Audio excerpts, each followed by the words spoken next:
दोस्तों, आ गई इस भगोड़ी को लेकर एक बहुत बड़ी धमाकेदार न्यूज। इतनी बड़ी खबर की सुनकर आप खुशी से झूम उठोगे जो लोग इसका विरोध करते हैं, लेकिन थोड़े से कहते हैं ना, किसी वजह से हमारे हाथ पैर बंधे हुए हैं, मजबूर हैं, चीज़ों को यहाँ पे फेस नहीं कर पाते।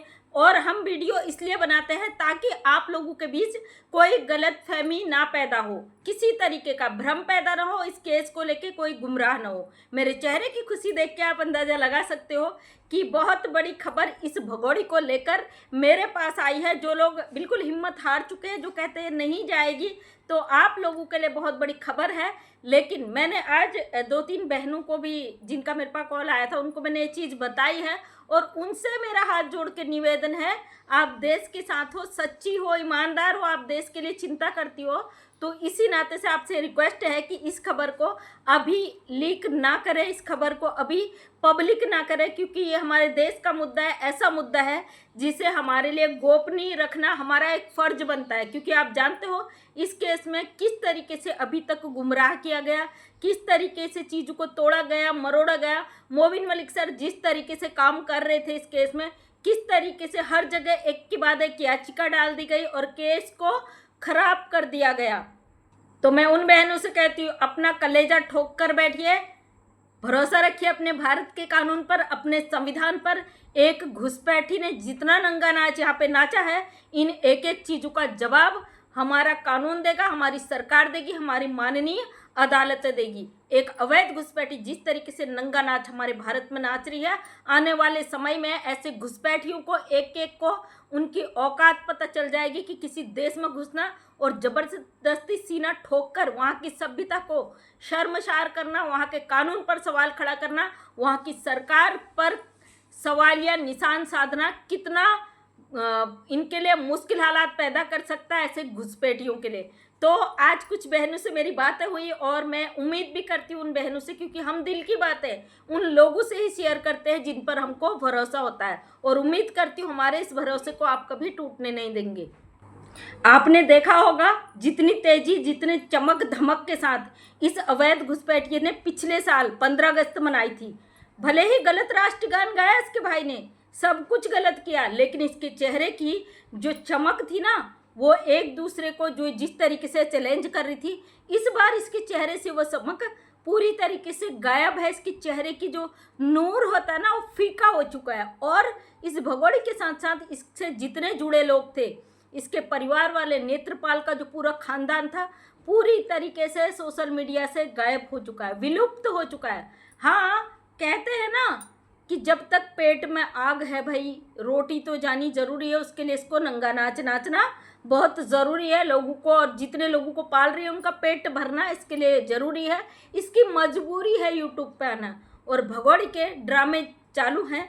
भले ही उन ड्रामा में कुछ बचा नहीं है, अब सब कुछ खत्म हो चुका है, लेकिन फिर भी इसके ड्रामा चालू हैं। आपने देखा होगा जन्माष्टमी में अधमरी सी है सीमा हैदर, जो अपने आप को कृष्ण दीवानी, राधा रानी, मीरा, राधा, न जाने किन किन नामों से खुद ही खुद को नवाज लेती है। इस भगोड़ी की शक्ल पे इस बार 12 बजे थे, जहां धूमधाम से हम लोग जन्माष्टमी का वो मना रहे थे। आपने देखा होगा आज जन्माष्टमी थी, तो मेरा कोई वीडियो भी नहीं आया इसको लेके। तो हम लोग इतने व्यस्त थे अपने अपने घरों में, पूजा पाठ, तमाम साफ सफाई, ओने कोने से सब कुछ हम अपने अपने घरों को सजाने में लगे थे। वहीं ये भगोड़ी के चेहरे पे 12 बजे हुए थे। इसको तमाशे, तांडव, काजू, किशमिश ये खाने थे, इसको बताना था पाकिस्तान को मैं इतने मौज मस्ती में रह रही हूँ, जबकि ये भगोड़ी के 12 बजे हुए, चारों तरफ से इसका धुआं धुआं है। अब दोस्तों, मज़े की बात यह है ना, जितने लोग इस केस को गुमराह कर रहे थे, मैं खैर वीडियो तो किसी का भी नहीं देखती हूँ। आज मैंने सरिता जी को सुना कि किस तरीके से ये लोग गलत चीज़ें फैला रहे थे, रिकॉर्डिंग वायरल कर रहे थे पाकिस्तान के कुछ चैनल। खैर, अब मैंने पाकिस्तान के और इंडिया के वो चैनल जो गाली गलौज बदतमीजी करते हैं उनको बिल्कुल देखना बंद कर दिया। हमारी बला से कुछ भी करो, मरो धरो, हमें लेना देना नहीं। हाँ, लेकिन उन लोगों के आफत कटी हुई है जो चीज़ों को गुमराह करते थे। बड़ा अच्छा मोबिन सर ने सबक दिया। कहते हैं ना, सामने वाला जब आपको गालियाँ दे, आपका मजाक बनाए, तो उसको जवाब मत दो। हमारे उसमें ऐसा कहते हैं कि भाई आप जितनी पहुँच ऊंची रखते हो, आपकी उतनी बुराइयाँ शुरू हो जाती है। कलयुग है, कलयुग में यहाँ पे इंसान अपने सुख से सुखी नहीं है, दूसरे के सुख से दुखी ज़्यादा है। तो इसलिए उन चीज़ों को आप इग्नोर करें, लात मारे पीछे छोड़ें, अपने काम पर फोकस करें। और उन लोगों को अब कुछ मिल नहीं रहा भाई, मोबिन सर कुछ कह नहीं रहे, बता नहीं रहे, ट्रोल करने के लिए कुछ है नहीं।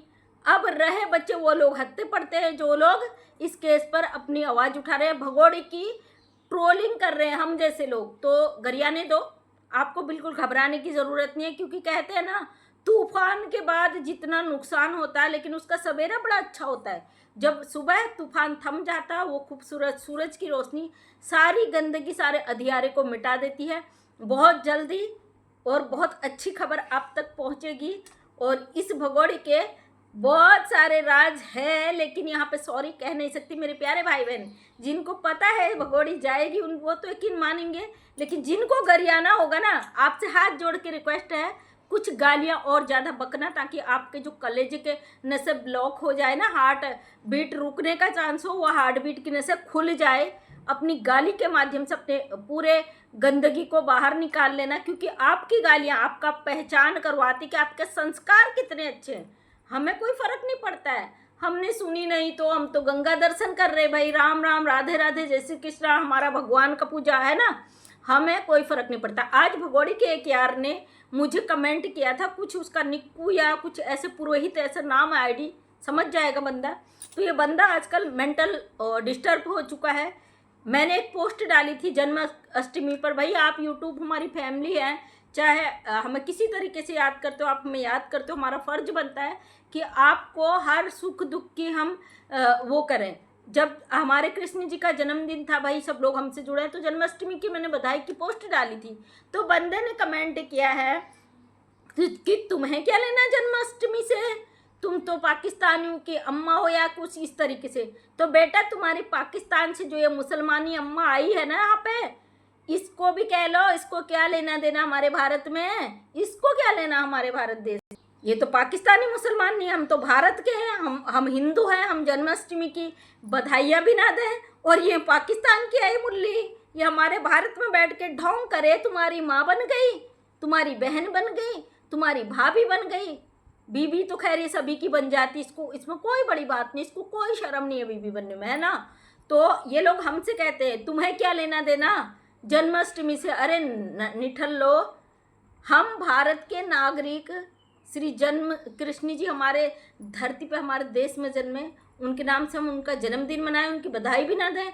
ये मुल्ली जो आके पाकिस्तान से हैं यहाँ पे कुछ भी करे, मुल्ली कहने में कोई बुरा ना माने, मैं इस पाकिस्तानी भगोड़ी से कह रही हूँ। मेरे भारत के मुसलमान भाई बहन बहुत अच्छे हैं, वो हमारे साथ ईद भी मनाते हैं, हमारे साथ दिवाली भी मनाते हैं, हमारे साथ हर त्यौहार सेलिब्रेट करते हैं, और हमारे दिल में रहते हैं। जो लोग नफरत करते हैं ना धर्म के नाम पे, उन लोगों के मुँह पे थू है, थू। जो हिंदू मुस्लिम करते हैं भारत जैसे देश में, उनके मुंह पे थू है। जो कहते हैं तुम मुसलमानों के गुण गाते हो, तुम एक पाकिस्तानी गद्दार अवैध घुसपैठी को यहाँ रोकने के लिए इस हद तक गिर सकते हो कि अपने पैरों तले की ज़मीन भूल जाते हो, अपने सर पे छत क्या है वो भूल जाते हो, अपनी औकात भूल जाते हो खुले शब्दों में। तो दोस्तों आपको बिल्कुल टेंशन लेने की ज़रूरत नहीं है, बहुत सारी ऐसी चीज़ें हैं आने वाले समय में आपके सामने आने वाली है। फिलहाल आज जो खबर मुझे मिली है, मैं तो बहुत खुश हूँ भैया। मैं दिन भर आज काम में बिजी थी क्योंकि जन्माष्टमी थी, मुझे टाइम नहीं मिला, लेकिन वो खबर सुनने के बाद मुझसे रहा नहीं गया। फाइनली अभी शाम के टाइम में 7 बजने वाले हैं, मैं ये वीडियो शूट करने बैठ गई और आप तक ये खबर पहुँचाने के लिए आई। ये भगोड़ी, इसका क्या लेना हमारे देश में, इसका हम अचार डालें, इसको 100 पीस में रखें।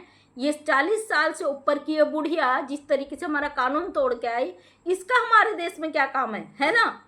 इसलिए अपने पेशेंस को बनाए रखें। हाँ, एक बात और कहना चाहती हूँ आप लोगों से, कमेंट्स में कुछ लोग जो फेक आईडी बना के, फर्जी आईडी बना के लोगों को आपस में लड़वा रहे हैं, या फिर कुछ ऐसे भारत में बैठे गद्दार जो इस मतलब हमारे अपने बन के कमेंट करते हैं, धीरे धीरे ये फिर इनके रंग में रंग जाते हैं, या फिर कमेंट्स के माध्यम से ऐसी चीज़ें क्रिएट करते कि ये केस गुमराह हो जाए। तो आपको कमेंट पे ध्यान नहीं देना है, लोगों की बातों पे ध्यान नहीं देना, आप क्या कर रहे हो उस पर ध्यान देना, केवल सच को यहाँ पे बताना है। ये ऐसा मामला है, इसमें जिस तरीके से झूठ फैला गया, गुमराह करा गया, केस को गड़बड़ाया गया, अब मोविन सर ने जो काम किया ना, मोविन सर आपको मेरा बहुत बहुत धन्यवाद, सत सत नमन, क्योंकि आपने जिस तरीके से इस केस पर बात करना बंद कर दिया उसके लिए हम आपको सल्यूट करते हैं और मानते हैं कि ऐसे ही वकील की ज़रूरत है इस केस में, और वो मोबिन मलिक सर से बेहतर कोई भी नहीं हो सकता है, क्योंकि जिस तरीके से इस केस को गुमराह किया गया पूरी दुनिया जानती है, और दोनों तरफ से किया गया, हिंदुस्तान से भी पाकिस्तान से भी। एक गैंग पाकिस्तान में काम कर रहा है, दूसरा गैंग यहाँ पे काम कर रहा है। अब इस गैंग को पता है भाई 2-4 लोग पीछा छोड़ने वाले नहीं हैं इस गंदी घटिया औरत का, और हम छोड़ेंगे भी नहीं। आप कितने ही गरिया लो, कितना ही कुछ बोल लो, मुंह गंदा होगा तुम्हारा, लोगों की नज़र में गिरोगे तुम। हम जो थे वही है, वही रहेंगे लास्ट तक। हमारी फितरत, हमारी खून, हमारे दूध में ये लिखा ही नहीं है कि हम अपना रंग बदल दें। जिस तरीके से पाकिस्तान से आई गद्दार औरत ने पल पल रंग बदला ना, वैसे हम पल पल रंग बदलने वाले नहीं, अपने देश के साथ थे, हैं और रहेंगे। कानून और संविधान के दायरे में रहकर बात करते थे, करते हैं, करते रहेंगे। हाँ, एक खबर और सुना दूं चलते चलते। कुछ लोगों की अम्मा याद दिलाई है मैंने, कुछ के ऊपर FIR कट चुका है, और उनसे मेरा रिक्वेस्ट है अपना फ़ोन नंबर बंद ना करें, क्योंकि बहुत जल्दी बहुत बड़े लेवल पे तुम्हें फ़ोन आने वाला है, बड़े अधिकारी का। और अगर फ़ोन बंद भी करा कोई बात नहीं, लोकेशन निकल जाएगी, और मैं उन लोगों में से बिल्कुल नहीं हूँ कि तुम्हें मैं मौका दूँ। और याद रख लेना इस चीज़ को कि किससे तुम्हारा पाला पड़े था, है ना। और याद रख लेना कि श्रावणी मिश्रा ने जब से हेमंत पराशर जैसे वकील से, जिसने इस भगोड़ी के बेल कराई, इसको घुटने टिकवा के माफ़ी मंगवा दी, तो तुम टुच्चे मुच्चे किस लेवल के हो, इस चीज़ को याद रख लेना। बहुत सारे लोगों की कुंडली पे मैं अब काम करने जा रही हूँ, और बहुत जल्दी उनकी कुंडलियाँ मैं तैयार कर रही हूँ। और याद रखना, पल्ला किस्सा पड़ा था, दोबारा ऐसी हरकत करने लायक छोड़ूंगी नहीं। तो दोस्तों, बहुत सारी चीज़ें हैं जो आप लोगों से शेयर करनी है, इंतज़ार करिए, क्योंकि लोगों को गलतफहमियां बहुत जल्दी हो जाती है, और गलतफहमी उतारना मुझे बहुत अच्छे से आता है। पहले तो मैं कुछ करती नहीं हूँ, जब मैं करती हूँ तो फिर कोई रोक नहीं पाता है, ऐसा काम करती हूँ। तो बहुत सारे लोगों के ऊपर अब बहुत सारी चीज़ें मैं करने वाली हूँ, और कुछ कर भी चुकी हूँ। आप समझ जाइए, क्योंकि यहाँ पे कुछ भी कहूँगी तो भैया हवा उड़ जाएगी, इसलिए इनकी हवाइयाँ मैं उड़ाऊँगी। किस तरीके से उड़ाऊँगी आने वाले समय में आपको पता चल जाएगा। तो उम्मीद करती हूँ आप लोगों को वीडियो पसंद आया होगा। अगर पसंद आया तो लाइक शेयर कमेंट कर दीजिए। नेक्स्ट टाइम मेरा वीडियो देखना चाहते तो चैनल को सब्सक्राइब कर दीजिए। इस भगोड़ी की खटिया खड़ी होगी, क्योंकि ये पाकिस्तानी गद्दार हमारे देश में, ऐसे गद्दारों के लिए कोई जगह नहीं है। हम नहीं चाहते हमारे प्यारे से सुंदर से आज़ाद भारत में ऐसे घुसपैठिए आकर अपनी नस्लों को बढ़ाए। जो 4 ये लेकर आई है, 5वां ड्रामा कर रही है, हम इसके ड्रामा का अंत यही भारत में आप सब लोग होते हुए देखोगे। फिलहाल पाकिस्तान से भी गलतफहमियां फैलाई जा रही है, भारत से भी, और बहुत सारी चीज़ें आने वाले समय में आपके सामने आने वाली है। तो उम्मीद कर मिलते हैं नेक्स्ट वीडियो में फिर से। तब तक के लिए दे इजाज़त। जय हिंद, जय भारत, वंदे मातरम।